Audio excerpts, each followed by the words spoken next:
Buenos días una vez más a todos nuestros hermanos. Damos una bienvenida muy especial a este nuevo día de Amanecer con Jesús. Es el día 9 de este plan de meditación en la vida de Jesús. Hoy es el capítulo 9, tiene un título eh, interesante y el título es Días de conflicto. Y vamos a notar, este capítulo no tiene un texto básico en la Biblia en el cual se basa, pero sí quiero compartir en esta mañana dos versículos que tienen que ver con respecto a la experiencia de este capítulo. Días de conflicto que desde ya nos hablan de una experiencia que también nosotros como hijos de Dios debemos pasar, también hemos de pasar días de conflicto. Jesús dijo, en este mundo habría aflicción, pero que no temamos porque Dios ha vencido al mundo. Quiero leer un par de textos. El primero se encuentra en 2 Corintios 8:9. Segunda carta a los Corintios, capítulo 8, verso 9, que nos dice, ya conocéis la gracia de nuestro Señor Jesucristo, que por amor a vosotros se hizo pobre siendo rico, para que vosotros por su pobreza fuereis enriquecidos. Esa es la gracia de Dios. El Rey de Reyes, el soberano del universo, el ser más rico y más poderoso del universo, se hace pobre por nosotros, para que nosotros siendo pobres podamos ser ricos a través de su dificultad o la situación que él tuvo que afrontar en esta tierra. Y el segundo texto que quiero que tengamos en mente con respecto al estudio de esta mañana, o la meditación, es 2 Timoteo 3:12. Segunda carta a Timoteo 3:12, que nos dice, y también todos los que quieran vivir piadosamente en Cristo Jesús padecerán persecución.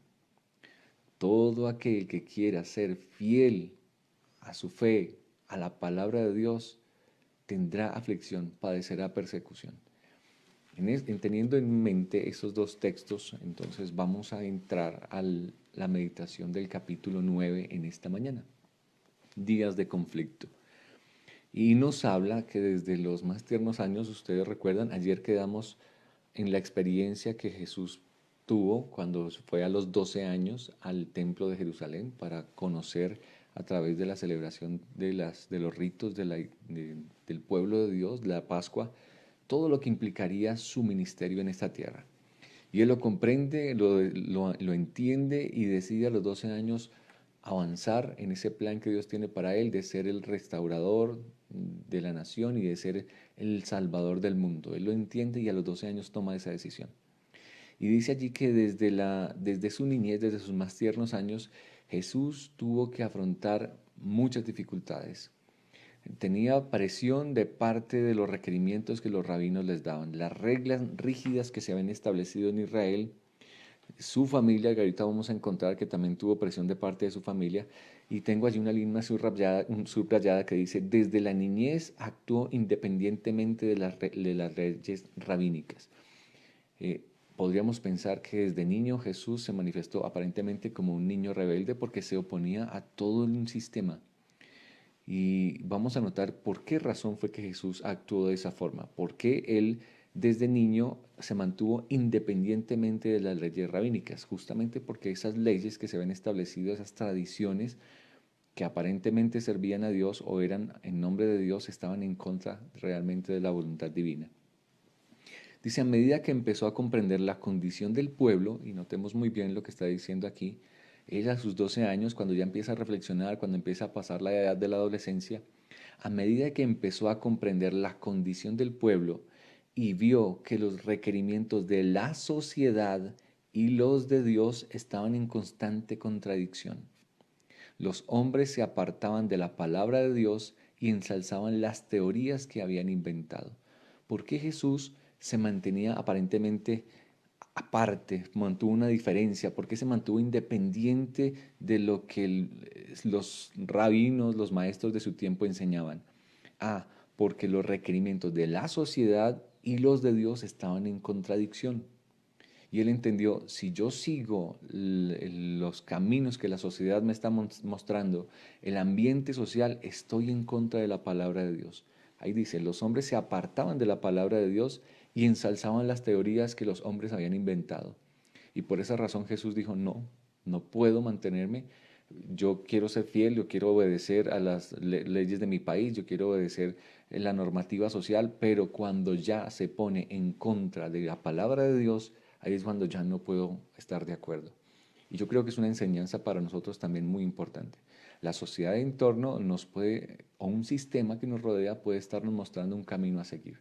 Pero si esos caminos que la sociedad nos enseña, que el mundo, que el gobierno, que aún la misma religión nos enseña, están en contra de la palabra de Dios, yo debo hacer un alto en el camino y decir, por más que siga toda la sociedad estos parámetros, yo y mi casa serviremos a Jehová. ¿Y cómo puedo seguir a Dios y cómo puedo obedecerle? Pues un escrito está. Lo que la palabra de Dios dice es lo que nosotros debemos obedecer. Dios nos ha mandado a ser fieles, a ser obedientes y a seguir las normativas de nuestros países, las reglas, y debemos acatarlas, como lo vimos en el capítulo anterior. Jesús fue un buen hijo, un buen ciudadano. Él quiso siempre seguir las normas que la sociedad le daba, pero cuando éstas se ponen en contra de la palabra de Dios es cuando nosotros no podemos transigir. Es una lección importante para nosotros y vamos a notar, avanzando en el estudio, que este mundo va a llegar a un punto donde la sociedad nos va a imponer circunstancias, leyes, normativas que se pondrán en contra de la palabra de Dios, y es cuando nosotros no podemos transigir. Él vio que en estos servicios sin fe no hallaban paz. ¿Qué fue lo que él se dio cuenta? Que muchas cosas de las que se estaban enseñando en su medio religioso, sí, eran ceremonias, rituales, que hoy en día también el mundo tiene muchas ceremonias, muchos rituales, muchas creencias en los cuales realmente la gente no haya paz. Hoy en día se han inventado una cantidad de cosas, agüeros, que la gente cree, no sé si me hago entender con la expresión agüeros, son creencias populares que, por ejemplo, por así decir, no, tú no puedes dejar derramar sal en tu cocina porque eso significará una maldición para tu casa, y entonces se siguen una cantidad de rituales, de creencias populares que a la final dice Jesús no, en los cuales no se hallaba paz.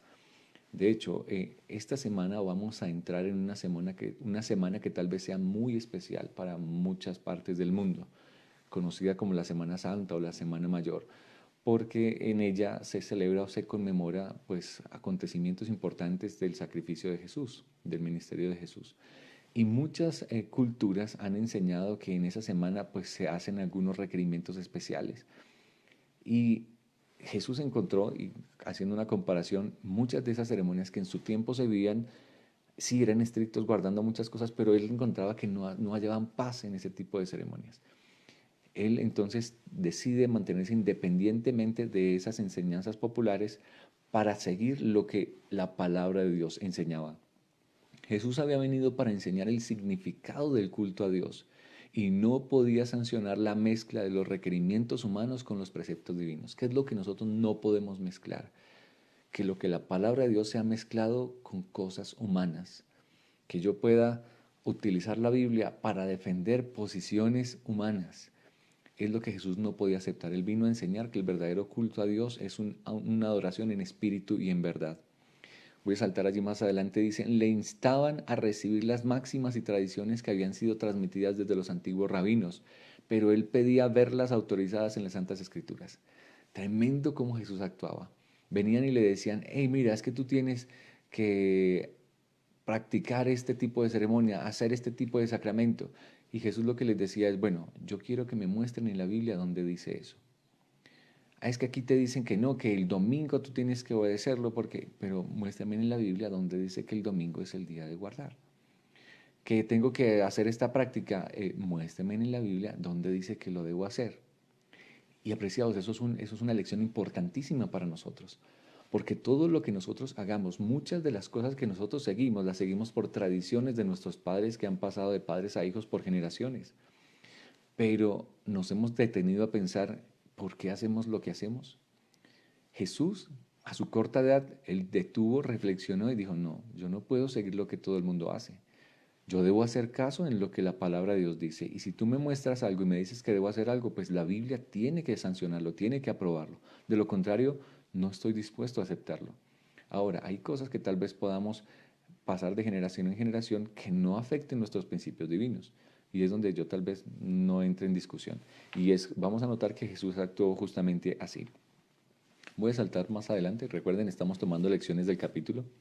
Dice, en edad muy temprana, bueno, de hecho, más atrás dice que sin embargo, cuando él intentaba y les mostraba en la Biblia y los maestros de la ley y los sacerdotes se molestaban, se ofuscaban porque cuando él les hacía estas preguntas y él les sostenía con las escrituras lo que decían, ellos no tenían cómo responder. Y como no tenían cómo contrarrestar con argumentos, entonces se enfurecían y trataban de llamar a María a ver si María lograba someter al niño Jesús, a Jesús. Eh, Eso es lo que tal vez muchas veces también le pasa al mundo. Cuando nosotros mostramos un escrito está y no hay manera de refutarlo, muchas personas se molestan, se ofenden y se molestan con nosotros. Pero Jesús actuó siempre a la altura, siempre fue con argumentos. Nosotros no necesitamos pelear con las personas para hacerlos creer lo que nosotros creemos.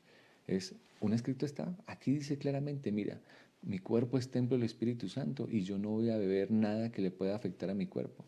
Mi cuerpo es templo del Espíritu Santo. La Biblia dice claramente que hay unos alimentos que son inmundos, que yo no debiera consumir. ¿Por qué? Así la gente diga y la sociedad diga hoy que no, que el animal se alimentó de tal manera o tal otra. Démonos cuenta justamente de lo que le está pasando a este mundo y es porque hemos desacatado lo que la palabra de Dios nos dice. No tengo claro plenamente si realmente este virus viene por, sabemos que es un virus de fuente animal, pero no sabemos si realmente fue por consumo, pero definitivamente muchas de las consecuencias de los males que el mundo afronta hoy es porque han querido justificar lo que la palabra de Dios ya ha dicho que no debemos hacer.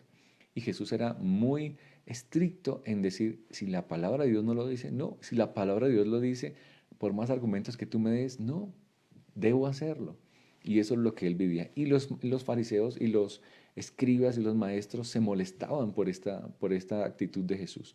Por eso dice allí, no pudiendo convencerle, buscaron a José y a María y les presentaron su actitud disidente.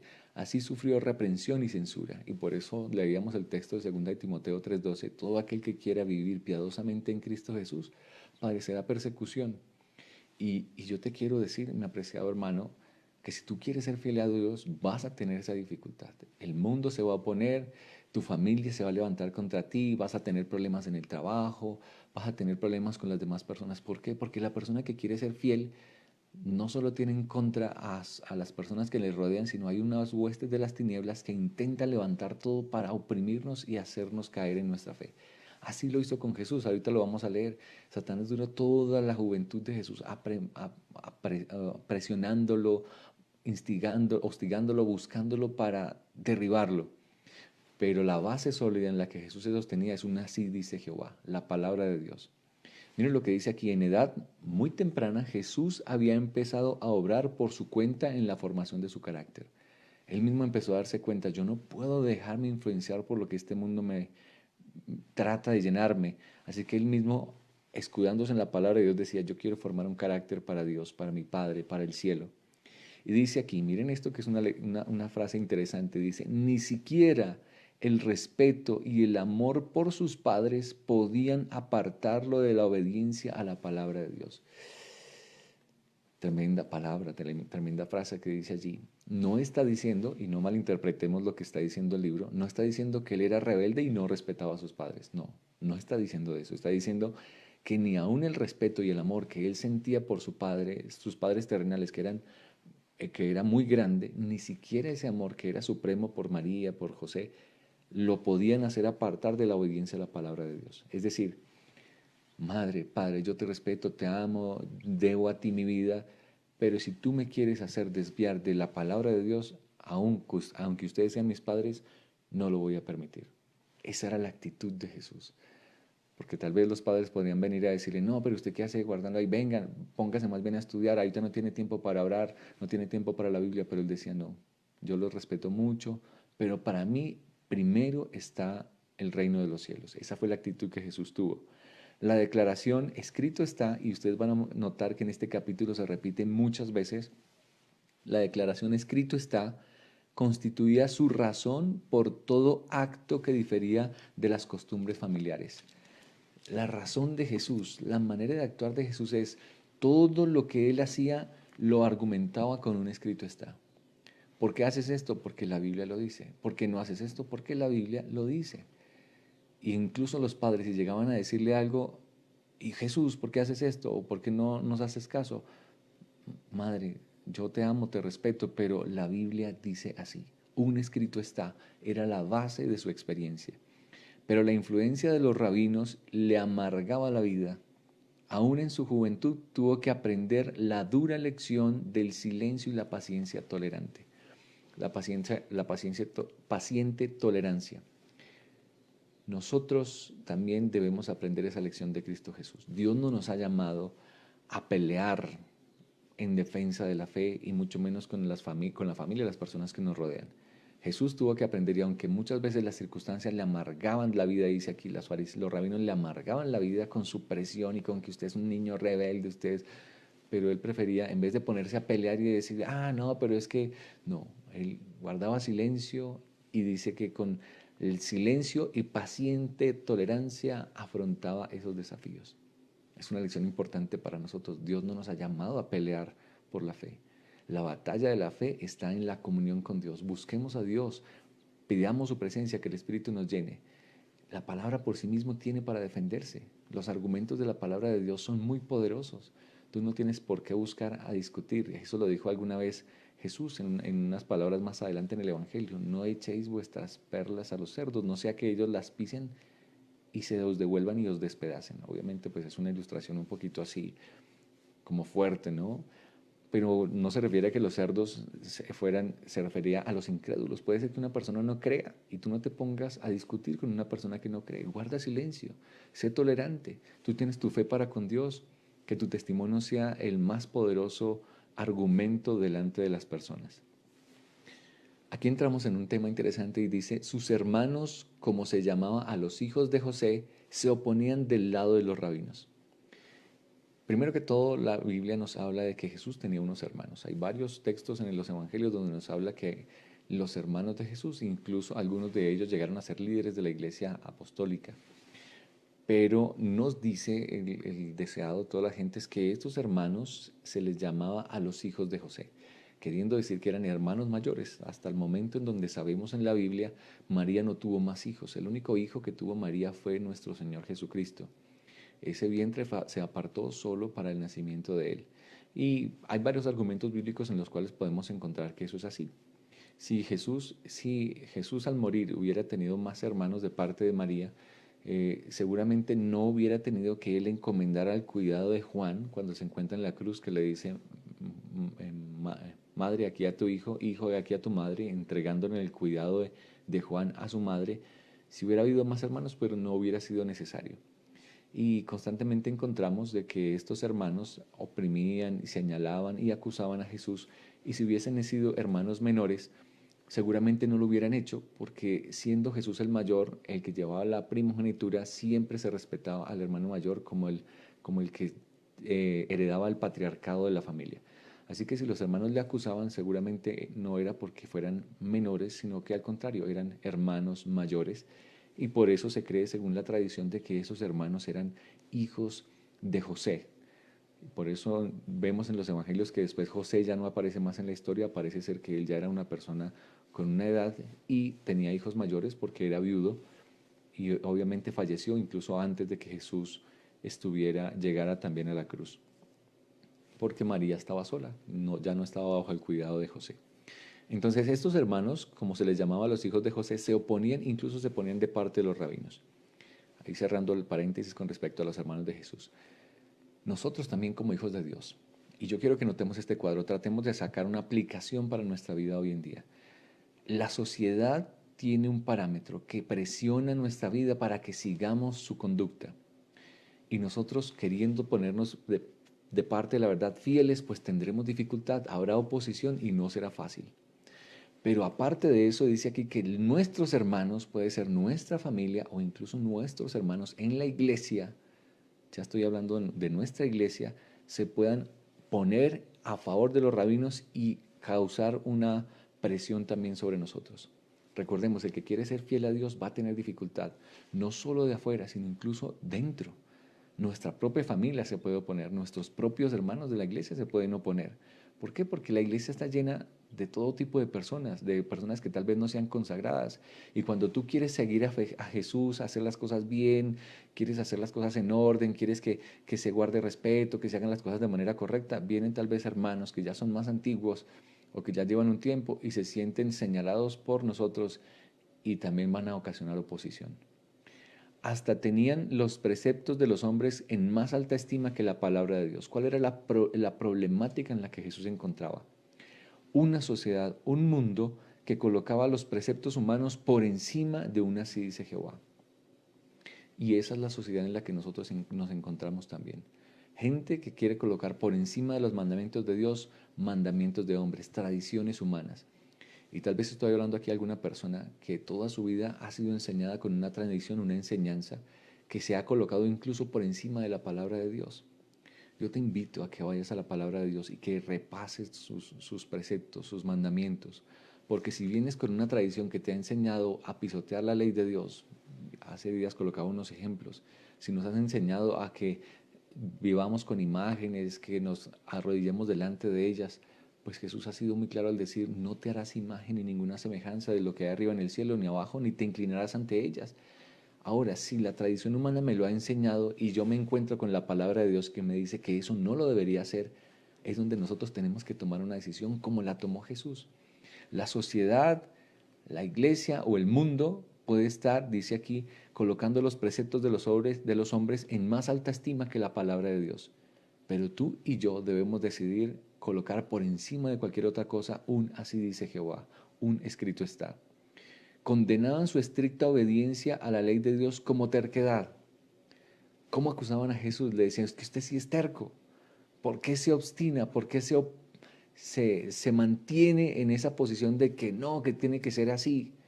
Y ahí yo hablaría tal vez a los que hemos tenido que afrontar circunstancias difíciles por ser fieles al sábado, que la gente nos llama tercos. Yo he contado varias veces la experiencia que tuve en una empresa que trabajé antes de ser pastor de esta iglesia, donde me dieron la oportunidad de trabajar allí. Después es un testimonio un poquito largo, pero le pedí a Dios que me diera la oportunidad de trabajar. El Señor me concedió un trabajo y estando allí en mi trabajo, llegando el viernes de esa primera semana, me dice el Señor, el jefe, me dice, usted tiene que trabajar mañana.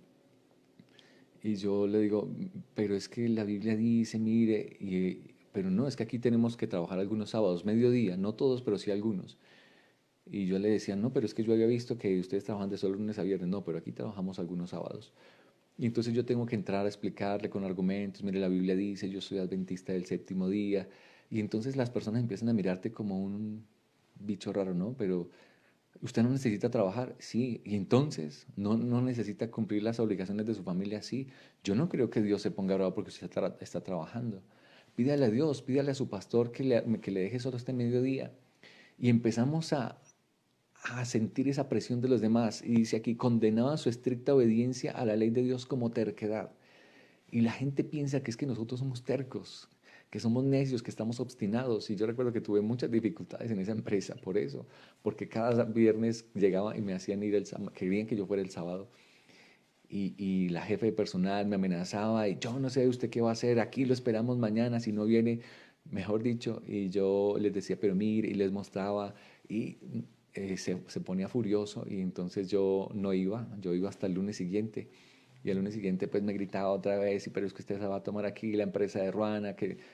Pero sin embargo pues no me sancionaba ni nada. Y, bueno, tal vez después les cuente la historia, el Señor me bendijo mucho tiempo, mucho en esa empresa y me permitió incluso trabajar 15 años allí, salir de ese lugar y que el jefe de la empresa me dijera, mire Randy, si usted quiere volver a esta empresa, regrese. Yo recuerdo que yo salí de esa empresa fue justamente para prepararme para servir a Dios a través del ministerio.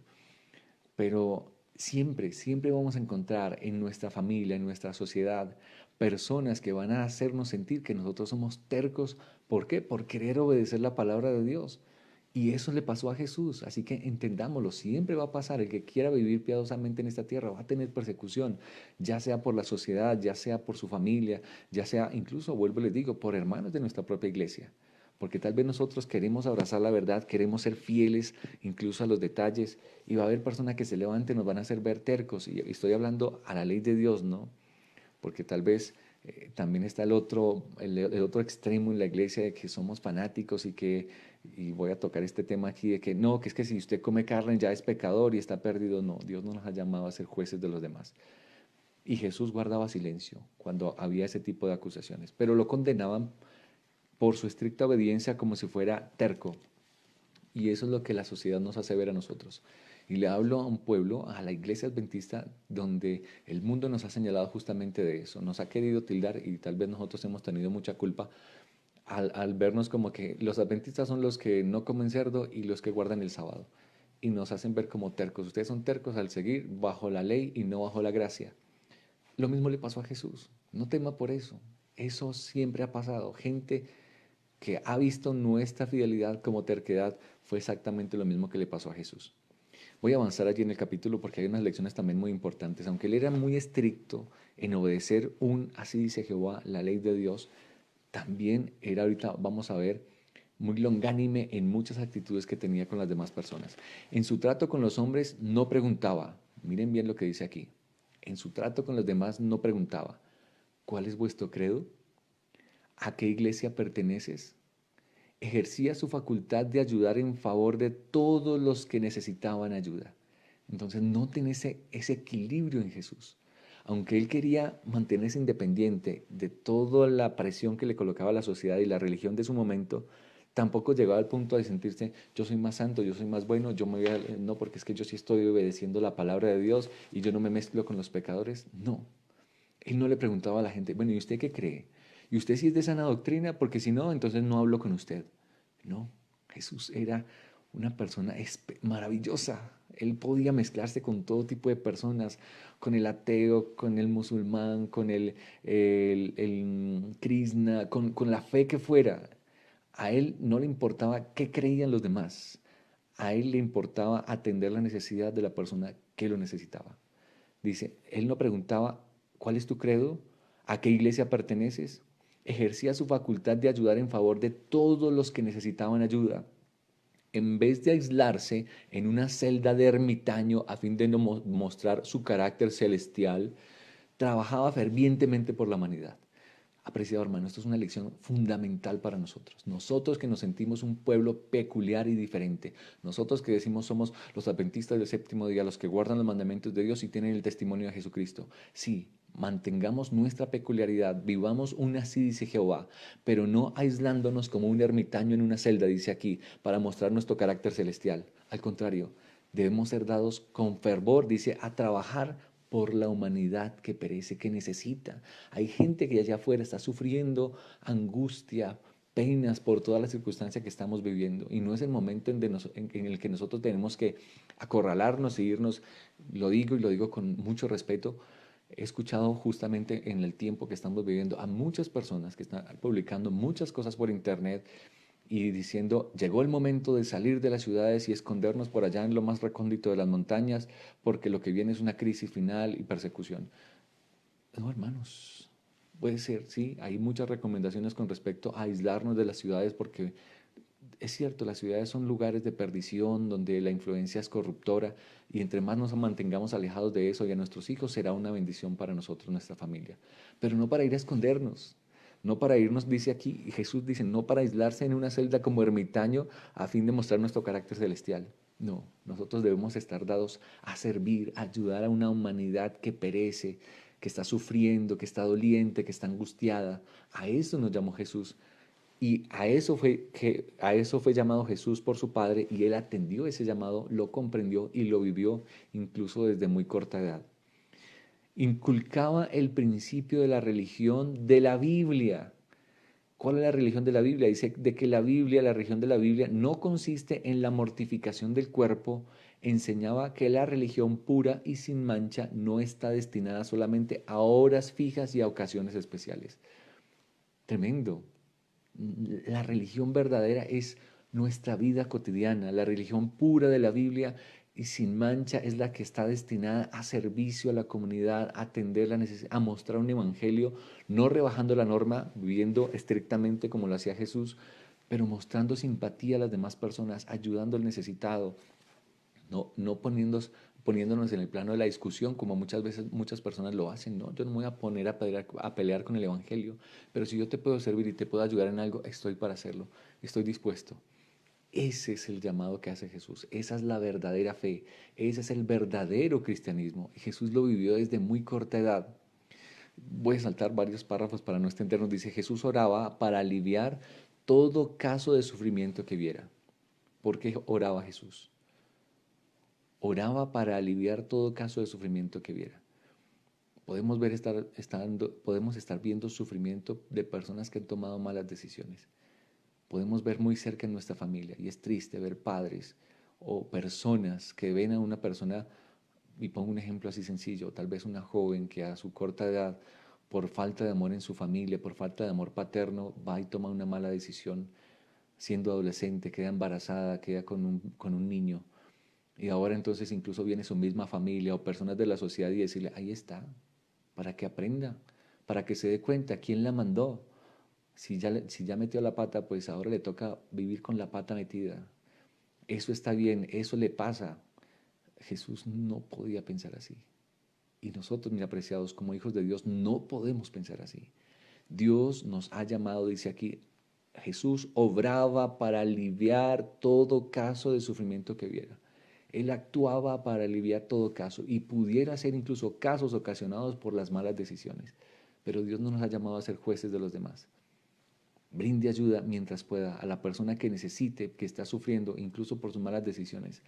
Jesús lo hizo vez tras vez y ahorita no lo vamos a mirar, pero en el resto del libro vamos a encontrar, en el resto de la Biblia vamos a encontrar cuántas veces Jesús no extendió su mano para atender al necesitado, aun cuando estaba así por sus malas decisiones, porque se había ocasionado malestar por sus malas decisiones. Sus hermanos sentían que la influencia de él contrarrestaba fuertemente la suya. Y eso es lo que va a pasar. Puede ser que nosotros al ser fieles a Dios, al querer servir, al querer mostrar misericordia por los demás, al querer ser ecuánime e imparcial, nuestra propia familia, nuestros propios hermanos puedan ser nuestros inquisidores, señalarnos. Ah, usted se cree muy santurrón, muy diferente. ¿Por qué? Pues porque nuestra actitud les acusa la conciencia y los hace sentir de que no están bien. Pero hermanos, no por eso dejemos de hacer la voluntad de Dios. Todo esto desagradaba a sus hermanos, siendo mayores que Jesús. Ahí lo está diciendo. Ellos eran mayores y no podían sentir que su hermano menor los reprendiera con una actitud tal. Y es lo que nos puede suceder hoy en día cuando queremos ser fieles a Dios. Pero yo quiero que noten esto porque esto podría utilizarse incluso dentro de nuestra iglesia para decir, si se dan cuenta, yo quiero hacer las cosas bien, yo quiero servir a Dios, yo quiero obedecer lo que la palabra de Dios dice, pero como la iglesia se opone, entonces toca salir de la iglesia porque la iglesia está mal, la iglesia está en apostasía, mire cómo se encuentran. Lo que hay que hacer es que salir de allá porque esta gente está perdida, esta gente y escuchaba porque he tenido que atender todo tipo de personas que dentro de nuestra iglesia, que han salido de nuestra iglesia, están enseñando y están esperando que en algún momento va a caer un castigo sobre la iglesia adventista del séptimo día, aplicando por allá Ezequiel capítulo 9 como un castigo que viene de parte de Dios. Entonces están esperando en qué momento no cae fuego del cielo y acaba con los adventistas.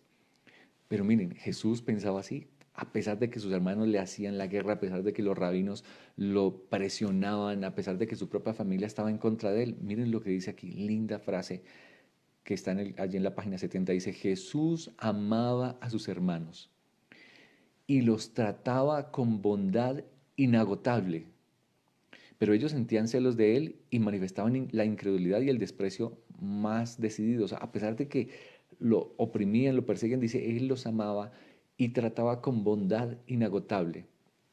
Siendo el creador del cielo, de los mundos, siendo el creador de los mundos, la tierra era su posición, y sin embargo la pobreza la acompañaba a cada paso de su vida. Poseía una dignidad e individualidad completamente distintas del orgullo y arrogancia ternales. No contendía por la grandeza mundanal y estaba contento aún en la posición más humilde. Esto airaba a sus hermanos. ¿Qué les mostraba constantemente a su familia? Amor, comprensión. Ellos no podían comprender su conducta, pero en vez de levantarse y oponerse y decir, no, es que ustedes sí andan muy mal, yo sí quiero vivir una vida, ustedes están perdidos, al contrario, más les mostraba amor, más les mostraba su misericordia, más la atendía. Y eso irritaba a sus hermanos. aunque eso no lo dice este capítulo, pero saben, mis apreciados, el amor es el que vence toda batalla.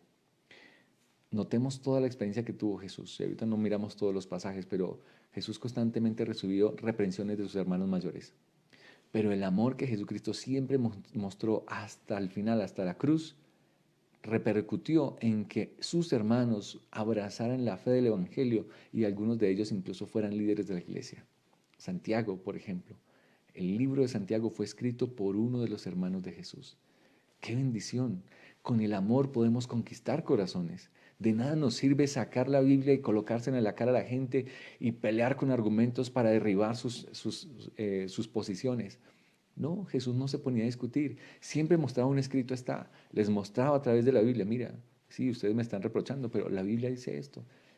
Y ya, eso es lo que yo quiero vivir. No me voy a poner a discutir con nadie, pero ese amor, esa ternura, esa simpatía ganó el corazón de sus hermanos para que ellos también hicieran parte de la iglesia cristiana. Jesús no era comprendido por sus hermanos, leo más abajo, dice, las formas religiosas que ellos observaban no podían transformar el carácter.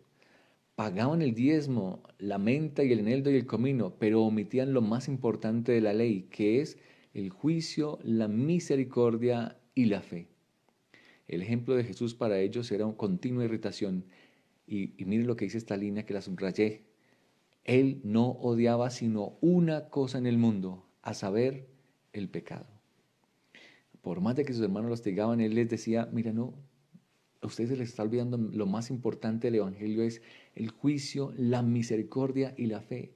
Ustedes están ocupados en tantas cosas, en tantos detalles, pero se les olvida que lo más importante, mis apreciados, son las personas. Lo más importante son las personas y Jesús vino a mostrar eso. Él, lo único que odiaba en el mundo, dice aquí, él no odiaba sino una sola cosa en el mundo y es el pecado. Jamás llegó a odiar a una persona por más inquisitiva que fuera con él. Él comprendía, tú estás actuando así porque estás ciego, porque estás entrampado y esclavizado por el pecado. Y odio el pecado porque sé el daño que le está haciendo a los seres humanos, pero constantemente con sus ojos, con su actitud mostraba, pero yo te amo a ti, amo al pecador. Y hermanos, esa debería ser nuestra actitud. Para eso estamos contemplando el carácter de Jesús. Para que Dios por su Espíritu pueda colocar en nosotros ese mismo carácter. Necesitamos reflejar esa misma experiencia. Dios quiere que nosotros vivamos una experiencia de amor por los demás. Vivamos una vida recta, sí, señalemos el pecado. Claro, tenemos que señalar el pecado con un así dice Jehová, pero jamás veamos al hombre como objeto de nuestro aborrecimiento. Hermanos, eso no lo podemos hacer si Dios no está en nosotros. Apartados de mí, dijo Jesús, nada podéis hacer. No lo podemos hacer si Jesús no toma el control de nuestra vida, si Él imparte su carácter en nosotros. Por cuanto la vida de Jesús condenaba lo malo, encontraba oposición tanto en su casa como fuera de ella.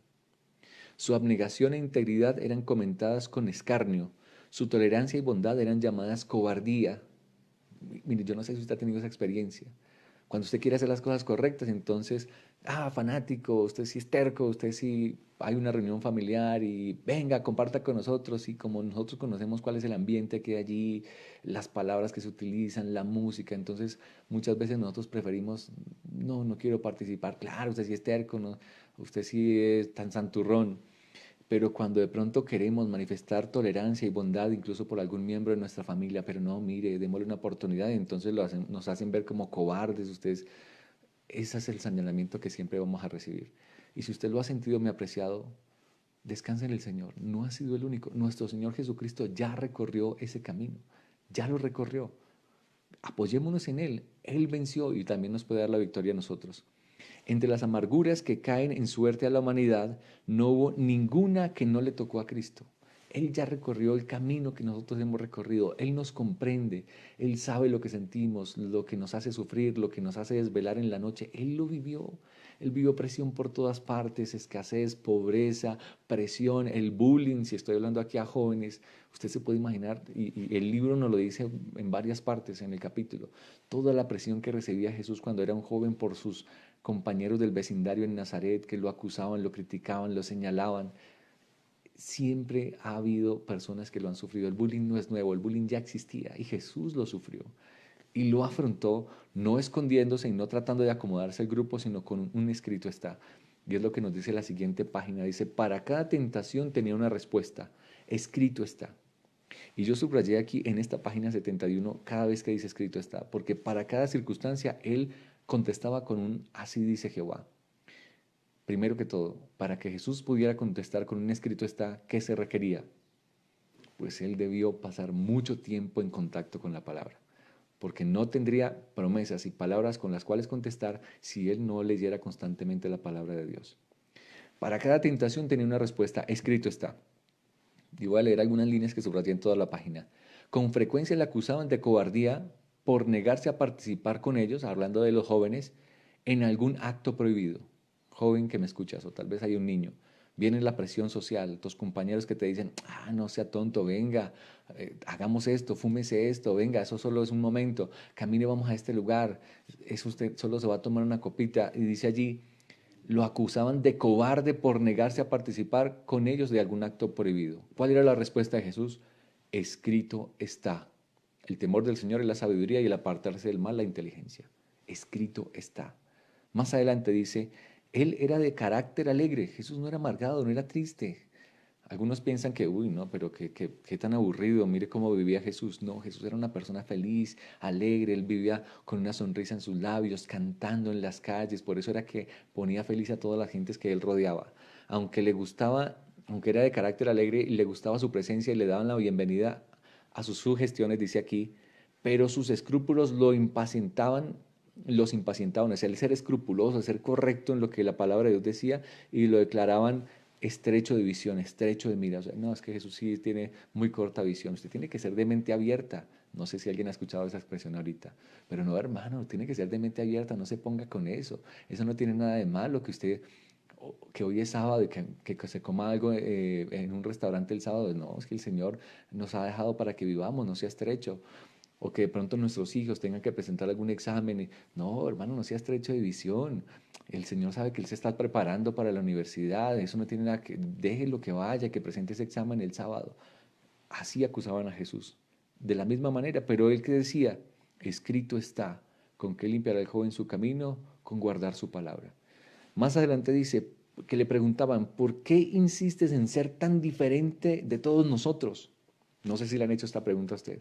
¿Usted por qué insiste en ser tan terco? ¿Usted por qué quiere siempre manifestar diferencia? ¿Y cómo contestaba Jesús? Escrito está. Bienaventurados los íntegros de camino, los que andan en la ley de Jehová. Más adelante dice, le preguntaban, ¿por qué no participa en las diversiones de la juventud? A los jóvenes o a nosotros mismos nos preguntan, pero ¿por qué usted no va al cine? ¿Pero por qué usted no hace esto? ¿Por qué usted no toma esto? Ay, ¿por qué usted no toma Coca-Cola? No sé si hay alguien aquí que todavía defiende la Coca-Cola, no quiero entrar en discusión con este tema, pero, ¿por qué usted no lo hace? ¿Y cuál era la respuesta de Jesús? Escrito está, me he gozado en el camino de tus testimonios más que toda riqueza. No necesito esas diversiones, yo me siento feliz, yo no estoy amargado por no ir a esos lugares. Es lo que Jesús les contestaba y se los contestaba con un escrito está. Repetidas veces le preguntaban, ¿por qué te sometes a tantos desprecios aún de parte de tu familia, de tus hermanos? ¿Usted por qué se aguanta tanto desprecio? ¿Le parece estar bien así? ¿No? Que el trabajo, que sus compañeros, que su familia, hasta en su propia casa lo están señalando de fanático. ¿Y usted por qué se somete a tanto desprecio? Y él contestaba, escrito está, hijo mío, no te olvides de mi ley y tu corazón guarde mis mandamientos. Y vuelvo y digo, yo quiero mantener el equilibrio. No estoy hablando de las personas que fanáticamente se han buscado presión de parte de su familia doble, o sea, la han buscado innecesariamente. Porque hay muchas personas también en nuestra iglesia que se aferran a cosas y que no, y que con respecto por lo menos a cosas de la alimentación, con respecto a cosas que no son directamente los mandamientos de Dios. Aquí está hablando era que Jesús, por querer ser fiel a Dios en sus mandamientos, lo señalaban de fanático. Pero él siempre contestó con un escrito está. Siempre que podía se apartaba del escenario de su trabajo para ir a los campos y meditar en las veredas o en los valles para estar en comunión con Dios. Lección importante. Hermanos, siempre debemos apartar un tiempo, apartarnos de las cosas cotidianas para tener un momento de comunión con Dios. La madrugada le encontraba con frecuencia en algún lugar aislado meditando y escudriñando las escrituras u orando. ¿Cuál es el momento propicio para buscar a Dios? Por eso estamos haciendo este amanecer. Busquémosle cada mañana. Si tenemos que levantarnos muy temprano para trabajar, pues es más importante buscar a Dios en primer lugar. Busque, si es necesario, unos minutos antes, que le toca madrugar mucho. Bueno, hay que hacerlo. La vida espiritual es mucho más importante que cualquier cosa. Jesús entendía que la primera hora de la mañana era el día del encuentro con su Padre. La primera hora de la mañana debiera ser el momento del encuentro con nuestro Padre. Su presencia introducía una atmósfera más pura en el hogar. Inocente e inmaculado andaba entre los irreflexivos. Y mire Jesús con quién se mezclaba. Con los toscos, con los descorteses, entre los deshonestos publicanos, los temerarios pródigos, los injustos samaritanos, los soldados paganos, los rudos campesinos y la turba mixta. Él no se aislaba para decirme, ay, yo soy más santo, como lo hacían al contrario los fariseos. Pronunciaba una palabra de ánimo aquí y otra allí. Y aquí es donde quiero que esta lección final de este capítulo. Aunque Jesús era muy escrupuloso en guardar la ley, en ser santo, en mantenerse peculiar en su mensaje, en una así dice Jehová, él se mezclaba con el pecador. ¿Para qué? Para pronunciar palabras de ánimo aquí y allí, dice. Y al ver a los hombres cansados y sin embargo obligados a llevar pesadas cargas, compartía sus cargas y les repetía las lecciones que había aprendido en la naturaleza acerca del amor y la bondad y la benignidad de Dios. ¿Para qué Jesús se mezclaba con el pecador? Para alentar su corazón, para decirle, mira, estás llevando una carga que no deberías llevar. Y no para señalarle y decir, mire, eso le pasa, sino, venga, yo le ayudo, pero entienda, busque a Jesús, busque a Dios, hay una solución para su problema. Enseñaba a todos a considerarse dotados de talentos preciosos. Y tengo este párrafo aquí subrayado, dice, por su propio ejemplo, enseñaba que todo momento del tiempo estaba cargado de resultados eternos, que ha de apreciarse como un tesoro y emplearse con propósitos santos. Hermanos, todo lo que hagamos, cada momento de nuestra vida, cada momento o oportunidad aprovechada o desperdiciada, tiene resultados eternos. Por eso, hermanos, el tiempo que tenemos es valioso, es precioso. Jesús lo enseñó constantemente, no lo podemos desaprovechar. Por eso Él en su juventud aprovechó su juventud para crecer y fortalecerse en la experiencia de su ministerio que iba a afrontar en unos pocos años. Y es la lección que nos deja a nosotros. Cada momento de nuestra vida es valioso, hermanos. Cada día tenemos que tomar decisiones. ¿Esto que voy a hacer será para la eternidad o será para mi perdición? Porque todo lo que hagamos tendrá una trascendencia eterna, tanto para salvación o para perdición eterna. No pasaba por alto a ningún ser humano como indigno, sino que procuraba aplicar a cada alma un remedio salvador. Procuraba inspirar esperanza a los más toscos y a los menos promisorios, presentándoles la seguridad de que podrían llegar a ser sin culpa e inocentes. ¿Para qué se mezclaba con los pecadores? Para darles aliento, para decirles, mira, Dios tiene una oportunidad para ti, Dios puede cambiar tu vida, tu hogar está destruido, Dios lo puede restaurar. No, pastor, ya está perdido. No, pero el Señor tiene siempre un bálsamo y un alivio para ti. Cree que Dios tiene poder para cambiar. Eso era lo que Jesús hacía constantemente. Se mezclaba con la gente para darles aliento, para darles esperanza. A una persona desalentada y enferma, tentada y caída, Jesús dirigía palabras de la más tierna compasión, palabras que eran necesarias y podían ser comprendidas. A otros encontraba que estaban luchando mano a mano con el adversario de las almas. ¿Y qué hacía él? Ah, eso le pasa porque es que usted no es fiel a Dios, es que ¿quién lo manda a andar en el pecado? Eso le pasa por estar pisoteando el sábado, eso le pasa por comer carne. Bueno, todos los argumentos que puedan decir. No, ¿qué hacía Jesús? Los estimulaba a perseverar, asegurándoles que vencerían porque los ángeles de Dios estaban de su parte. Qué mensajes lindos. Cuán lindo era el carácter de Jesús. Cuán hermosa era su forma de ser, que nos enseña cuál debe ser nuestra actitud para con el mundo y para con el pecador. Jesús sanaba el cuerpo tanto como el alma, se interesaba en toda forma de sufrimiento. Nadie podía decir que había realizado, nadie podía decir de él que había realizado un milagro, pero una virtud, la fuerza sanadora del amor, emanaba de él hacia los enfermos y angustiados. Y eso es para nosotros. Puede ser que nosotros no salgamos. Jesús hasta ese momento no había hecho nunca un milagro. Los milagros los hizo después de los 30 años. Y tal vez nosotros tampoco hagamos milagros, tal vez no salgamos y se sanen los enfermos, no, pero sí espera Dios algo de nosotros, dice la fuerza sanadora del amor. Debemos vivir una experiencia de amor. primero que todo con nuestras familias, con los que están en nuestra casa. Mostrémosle a Jesús más que con una doctrina, con nuestra experiencia de amor. Mostrémosle a Jesús, al mundo, a nuestros vecinos, con el amor, con la simpatía, con el atender sus necesidades. Mostrémosle a Jesús a la comunidad, a un mundo que perece, que en vez de estarle diciendo, mire, ahí están, y pueden ser que sean consecuencias de sus malas decisiones, pero esos son los juicios de Dios que vienen a caer sobre el pecador. Sí, puede ser. Nuestras malas decisiones nos traen consecuencias, pero Dios nos ha llamado a rescatar al perdido. Mostremos el amor de Jesús. Así lo hizo Jesús. La justicia y la venganza de Dios, dejémosela a Él. Él va a dar el pago, pero de nuestra parte mostremos el Evangelio. Sabía que a menos que hubiese un cambio definido en los principios y los propósitos de la familia humana, todos se perderían. Y esa es la última línea que tengo en el capítulo. Jesús sabía que a menos que haya un cambio en nuestra actitud, nos vamos a perder. Y la actitud del cristiano, ya lo vimos, no es la forma. La actitud del cristiano debe ser el amor reflejado en sus palabras, en su cortesía, en su manera de actuar, en su disposición de salvar al que está perdido. A eso nos llamó Jesús. Así vivió Jesús y es el ejemplo y el modelo que nos ha dado a nosotros. Ahora el llamado que Jesús nos hace es, ¿tú quieres andar por la senda que yo andé? Pues déjame decirte que todo aquel que quiera vivir piadosamente en Cristo Jesús padecerá persecución.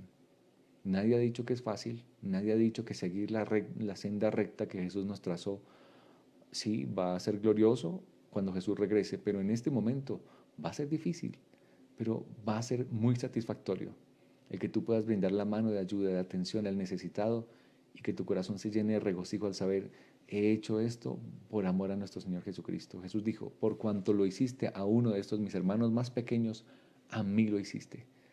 Hermano, yo le invito en este día a vivir esa experiencia de amor con su familia, con sus vecinos. Si usted tiene alguna circunstancia con alguien, llame a esa persona, háblele del amor de Jesús, pídale perdón si es necesario, manifieste ese amor y esa gracia de Cristo Jesús. Haciendo eso podremos ser salvados. Si nos cerramos aquí en el hermetismo, esa cita me pareció muy importante. Jesús no se aisló como un ermitaño en una celda para mostrar su vida espiritual, su vida celestial. No, Dios no nos ha llamado a eso. Dios nos ha llamado a una vida de servicio, de amor, de abnegación por los demás.